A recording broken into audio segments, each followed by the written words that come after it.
नमस्कार, मैं हूं अर्चित और आप देख रहे हैं एक्सेस भारत न्यूज। चलिए रुक करते हैं इस खास खबर की ओर। बिहार की राजनीति से इस वक्त की एक बहुत बड़ी खबर सामने आ रही है।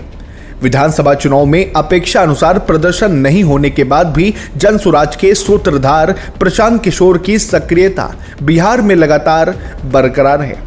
इस बीच उन्होंने सूबे के सामाजिक और राजनीतिक बदलाव को लेकर एक बहुत बड़ा संकल्प लिया है। दरभंगा के लहरिया सराय में आयोजित बिहार नवनिर्माण अभियान की बैठक में प्रशांत किशोर ने घोषणा की है कि अब वे अपना घर छोड़कर पटना के बिहटा स्थित जनसुराज नवनिर्माण आश्रम में रहने लगे हैं। उन्होंने साफ कहा कि बिहार में जब तक वास्तविक बदलाव नहीं हो जाता वे वहीं रहेंगे और जनसुराज के सभी कार्यक्रमों का संचालन करेंगे। बैठक के दौरान कार्यकर्ताओं को संबोधित करते हुए प्रशांत किशोर ने राज्य सरकार पर जमकर निशाना साधा। उन्होंने कहा कि बिहार में भले ही हाल ही में सरकार बदल गई हो, लेकिन जनता की मूल समस्याएं जस की तस हैं।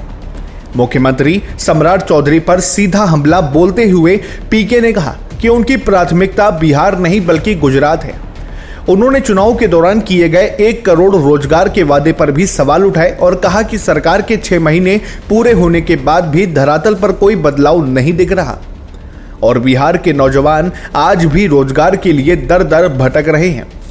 इतना ही नहीं, देश में चर्चा का विषय बने नीट पेपर लीक मामले का जिक्र करते हुए प्रशांत किशोर ने तीखा तंज कसा। उन्होंने कहा कि बिहार में पेपर लीक अब इतनी सामान्य बात बन गई है कि खबर तब होती जब पेपर लीक नहीं होता। उन्होंने आरोप लगाया कि जब व्यवस्था की जिम्मेदारी गलत लोगों के हाथ में होगी तो भ्रष्टाचार और पेपर लीक जैसी घटनाएं कभी नहीं रुक सकती।